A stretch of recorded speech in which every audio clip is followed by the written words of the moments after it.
It's recording now. Stuff on the road. I'm glad you record. So, what are we doing, Vince?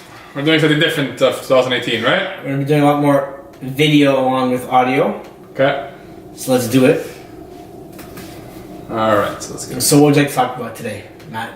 I know you had tons of questions for me. You want to pick my brain? All right. So I think we should start. The goal for 2018 is to not only interview entrepreneurs, marketers, or artists, or general influencers, but we also want to start releasing some videos or even our own podcasts about what we believe is happening in whether it's just general business or marketing. So we're going to be filming this, recording audio, and also live streaming a lot of them. So let's just start recording as if we're doing our regular podcast. Yep. So take it away, Vince. We're here, or you're here with the Montreal Marketeers, Matt and Vince. And I believe, Matt, you wanted to talk about customer service today. Oh, so we're going to start off, we'll call this the Montreal Marketeer vlog number 1 for first vlog of 2018. So we'll talk about customer service. Any particular, Brian, you want to start off, and how do you want to do this? I say the best way is to start off with what a good experience you had in 2017 from a online customer service experience. So you say customer service. So are you talking about customer experience, or are you talking about customer service? It's two different things. Well, I'll say the service is an aspect of the experience. So that's why I see it. So let's give an example. Service is what? Service is an aspect of the experience. So let's just say I bought my first Kindle in 2017. And you copied me. No, I bought it first. I think I bought it first. And you said... I'm pretty sure I said, Vince, I bought a Kindle, it's really awesome. And you're like, let me get one. No, I said you copied me. Okay. Yeah, if we could rewind that, it would be just copy me. So that being said, I bought a Kindle. And then Matt bought a Kindle too, because he liked it. So I was really impressed with how the Kindle arrived so quickly. One, I was trying out Prime too, as well, at the same time. So I had a free membership to Prime for a month. So I was trying that out. So I bought all kinds of Christmas gifts and holiday gifts. And the service there was phenomenal. Every time they tell me an item's gonna arrive on a certain date, it always arrived like a day or two earlier. Yeah. Even during the holidays, which was So amazing. Did you used to buy from Amazon before this? Never. It's the first. Actually, it was my first buy from Amazon. And did you subscribe to Prime on purpose, or did you mess it up? No, because they said, "Oh, do you want to subscribe to Prime?" So I said yes, as long as it's free. So it looked like it was free. And then I tried to cancel it, which just reminds me I have to cancel it, just because I don't think I'm going to use it that often. Okay. So I don't care if my packages come in a few days late.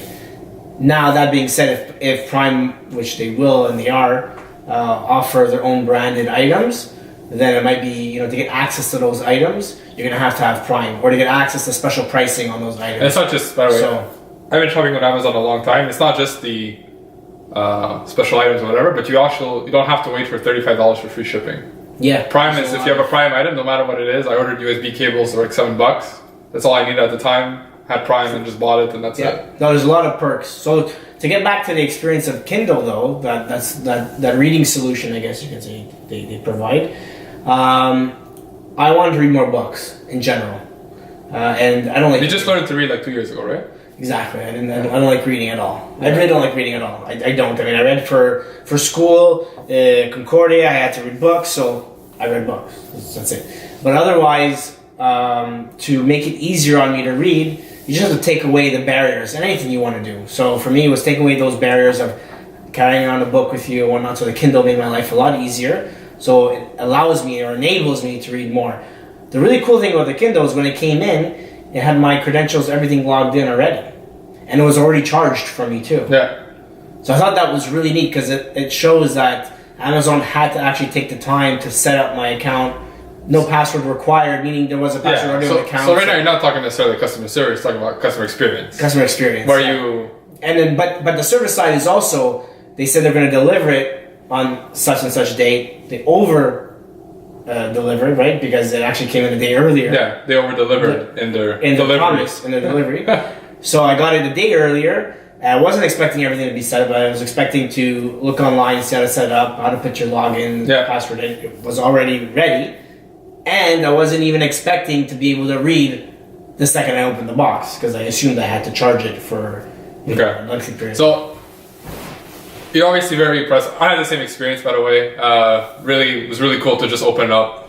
In reality, I got it first, and I didn't tell Vince how awesome it was, because I told him, he asked me, do you buy a Kindle? Should I buy it? I was like, yeah, it's pretty cool. It's not expensive. I think it was $99 instead of $139 on special, or something. $99. Yeah. And I was waiting for him to get that experience, because I actually felt the exact same way. I was really impressed that literally opened it, I didn't have to do anything, and I could just buy a book right away. So there's obviously, I don't know the back end of how they got the information on it.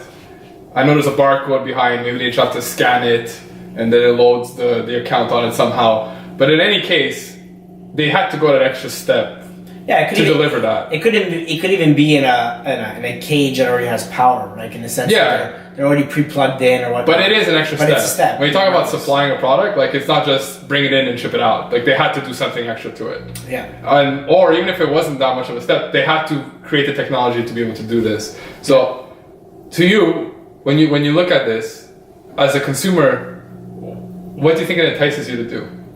Like what do you like? Was it actually is it actually worth it for Amazon to do this? Yeah, I believe so, because I think based on their studies, people who have Prime, buy more. Okay. And I'm gonna mix it a bit with the Kindle, because I didn't realize the power of Prime until I actually started utilizing it, not only for the Kindle but for making other purchases during that month for the holidays. So they say apparently your average consumption or average purchase order increases with Prime. So for them, if you get more Prime individuals, then you're set. You're going to get more orders, generally speaking, throughout the same people.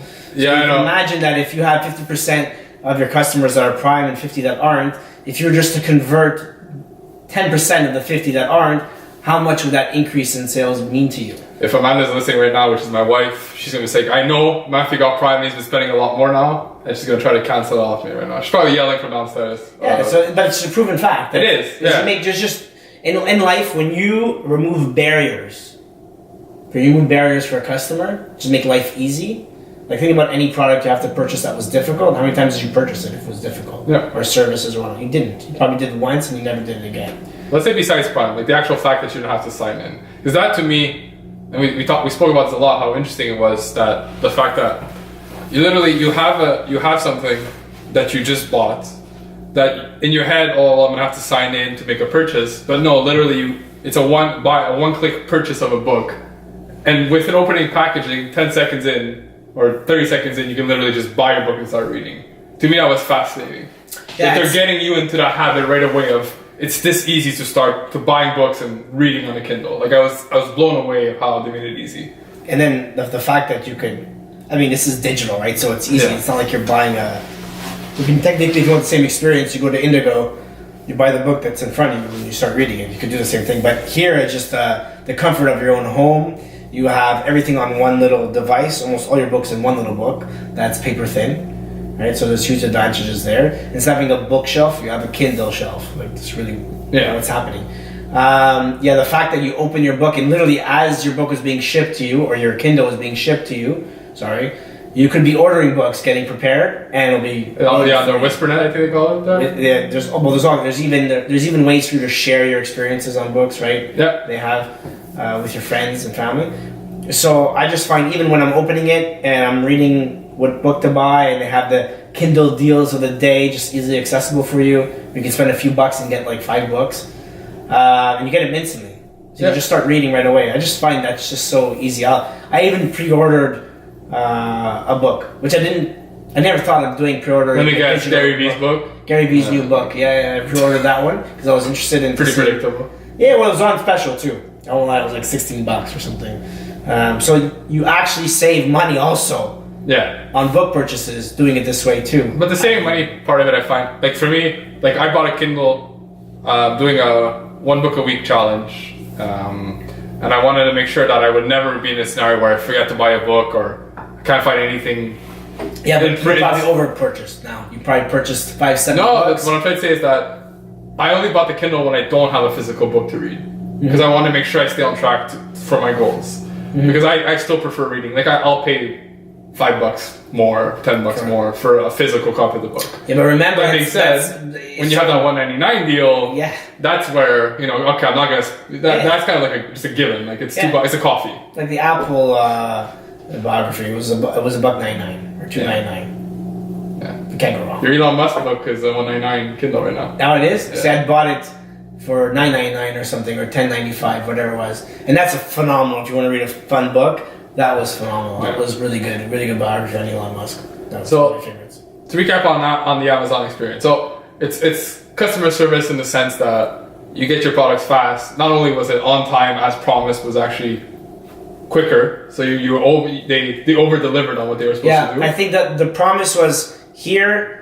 The delivery on that aspect came in a lot earlier than expected, so they really exceeded the promise, overachieved. Then the expectation in general in our experiences is that we need to do some form of work when getting a device. In general, that's what we've experienced, right? Apple's kind of introduced, I think they're probably the first one to introduce the fact that changing a phone is not a problem anymore. You can just easily navigate from one phone to the next. You want to get to 6, you get to 6S, you can move with ease. If it's within the same ecosystem, though. Yes, within Apple. Great. Yeah. And that's the power of that. That's the power to keep you in within that group. Yeah. So the Amazon is just doing the same thing with the Kindle on that side. The Kindle's enabling you to do that. So I don't think they were the first ones to do that per se. Now again, I don't know. It was still nice regardless. It was still a nice experience. You're not expecting it. Regardless, you're not expecting it. Even if you purchase a lot online, it's not something that you're expecting. So if you bring it back to a higher level, like we use Amazon and Kindle as an example of customer service, of buying something, getting what you wanted delivered quicker than you expected. The user experience of it's just so easy to shop on the Kindle with the Amazon store. For the entrepreneurs that are listening, or just business people in general, market, what's your importance that you put on customer service? Well, I find it's vital in every business. It's so important. Like you have to take care of your customers. But give me an example of take care of your customer. So if you're in the industrial landscape, not to cut you off, but just to say everybody says customer service. Give an example of what. Yeah, so let's just take it away from retail because we always talk about retail. Yeah. So I find it's just like an easy example all the time. Go to the store, get good service. Okay, fine. But let's talk about a B2B environment and let's talk about industrial sales, distribution, which you're experiencing. Yeah, you go as well. As well in the past, exactly. And what does that mean for a customer? Well, when you're selling someone a drill bit, when you're selling, or I say some company, a purchasing manager, a set of tools for his production line, or his racking system, what are you really selling? People argue, well, I'm just selling him the racking system so he can put his objects on and then later sell, make money, increase his profit. Just like the utility of it, not the... Yeah, but you're not. You're not. You're selling a solution. So if your customer comes to you with a problem where he needs more space, what if he doesn't need a racking system? What if he needs an improvement somewhere else along the line? I find that's where service comes into play. So what if you're a racking company and the solution isn't necessarily racking?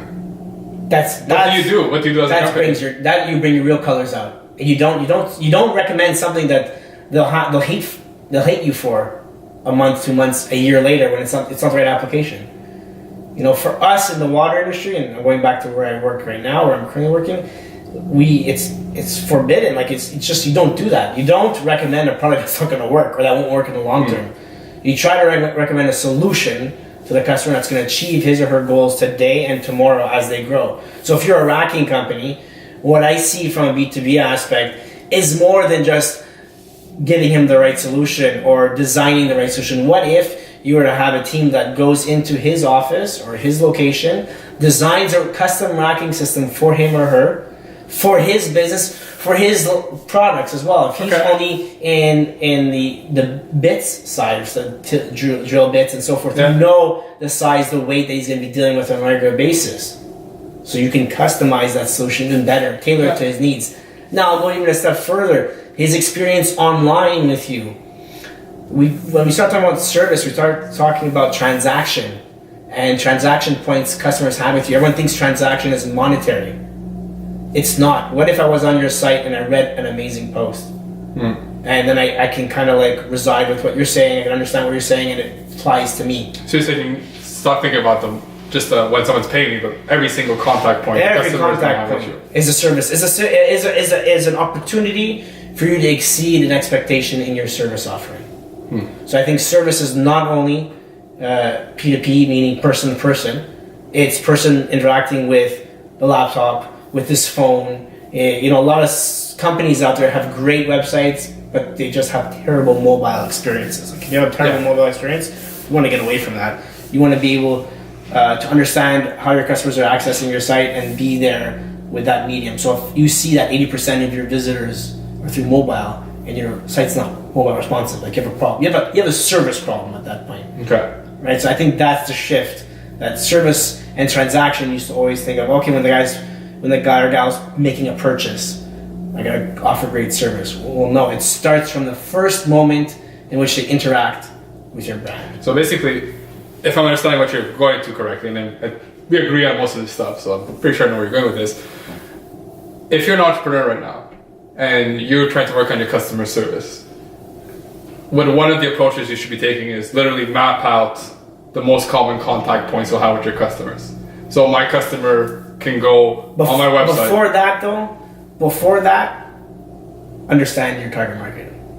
Because before you can map out anything, I think you're and we do this as well. We make this mistake. We make assumptions, and it's best to understand your target market. Let's assume it's understood. Let's assume it's understood. Let's say you don't know your market. Yes. So when you're trying to say was people think customer service, they think either it's face to face or on the phone or by email. But you're trying to say it's not just that. Correct. It's the whole map of every single interaction. So when you map out, like you said, the starting points of where they would enter and interact with your business, and then the exit points. And I think everyone gets caught up in the entry points and the servicing along the way, and we also tend to forget. We sold it, we did our job, great. Yeah. The after sale. Yeah, because everybody that's not a problem. Yeah, and everybody works on increases, right? Correct. Like once I have the sale this year, it's like, well, now I gotta get someone new.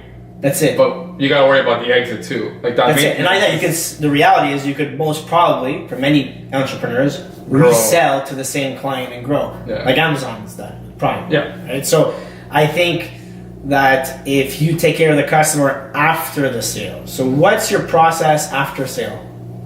After the purchase is done, from an entrepreneur standpoint. What's your customer's experience? Is there any way for them to get in contact with you, whether it's good news or bad news? Okay. Is there any way for them to learn about how to use their product better? We have a Yeti mic. Are we using the tools correctly? That's an after-sale service. And when we look up the Yeti mic and try to figure out what's going wrong, we're not getting output or input from the audio, and so we're trying to find out how we can fix the solution. How come we can't find it on the Yeti site? Yeah, that's what you mean. Let's say if we give an example where it's B2B solutions driven. What if it's something more arbitrary, like I'm going to buy a loaf of bread at my baker? Yeah. Let's say that type of customers. I know you're gonna say you should still have a website. Everybody should have a website. Well, and that's. But let's say the actual. That's fun. That's a fun one because the argument there that I hear from many entrepreneurs or any managers, for let's say an IGA, Loblaws, is that they have to buy the bread. Right? So you have to buy a loaf of bread. Let's not talk about the brands because that's going to get really confusing. Yeah, that's the location where you're going to buy it. So you have to buy bread. Everyone buys bread. All right? You can buy from the corner dep.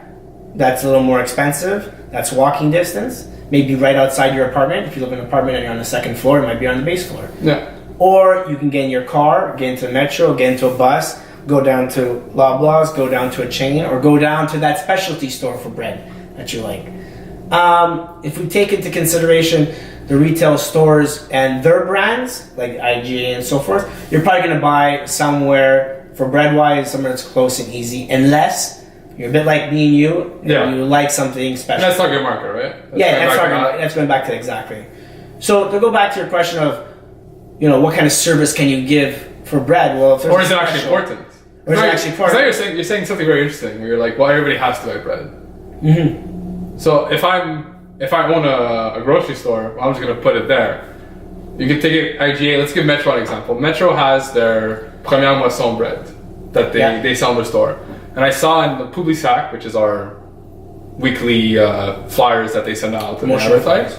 Apparently, one special baguette, the French baguette, if they don't have it in stock, they give you $2 back next time you come to purchase. If they don't have it baked and ready for you to purchase, they give you $2 like a rain check, and next time you get $2 off when you buy it. Well, think about it. Because if you gonna buy bread, and your bread is a consumable item, we can all agree that you buy on a weekly basis or bi-weekly, whatever the case. If you go once or twice and it's not there, it keeps on not being there, you're gonna go to that grocery store anymore? No, but it's just that this bread is like 50% more expensive. No, correct. But now they're saying, give us another chance. Come back. We screwed up on the supply side. We didn't buy enough, or we didn't make enough. Yeah. So come back, because the reality is it's not only the bread. You're gonna pick up other complementary items. You need peanut butter. You need jam. You need jelly. You might go and now buy the bread somewhere else, because that's where they have the bread always on stock. Whether stuff's not special or not, you can actually get your hands on it. Yeah. And therefore, you're going to stop going to buy the other complementary items that go along with the bread and things that you pick up randomly. I mean, sometimes I look at my purchasing pattern per se, and I go with I have a loaf of bread or a baguette, and then I don't even have cheese or cold cuts or anything. I have something totally random. I have a case of beer, and it's just because I'm missing a few things. And usually, the grocery store that wins is a grocery store I know is going to have that stock, and that's close by, so I don't really go on price. So in this case, customer service would be on a supply level, on an availability level. On availability, and not only that, on a quality level. If you go and the bread's always dried out, old, what happens? Like, you're probably not going to go back. That's not customer service, though. That's different. That's delivering on your promise. Yeah, that's your product. Yeah, that's your pure product that you're kind of doing a disservice to the brand. So if you're Premier Moisson, you probably baked it fresh for IGA, Metro, wherever you're buying it, and they're just not turning it quick enough. So whose fault is it? No one's going to say it's Premier Moisson's fault, because the retail store should have not carried it. He should have thrown it out, in due time. Just like when you see rotten fruit sometimes. It's the same thing. You don't want to have that attached to you. So I think you're right. Like, it's a bit different than service, but is it really? Because we could have taken back to the Kindle. We could have gone through it, and I opened my Kindle up and it's not working. Yeah.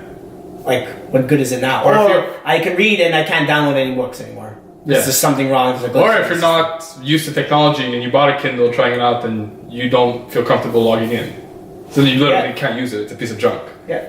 And I talk to some people, and on the Kindle side, they have an old Kindle, and they like the buttons on the left and right of the Kindle. I don't know if you remember, but they used to have buttons on the side on the plastic frame. Yeah. It was a bit bigger.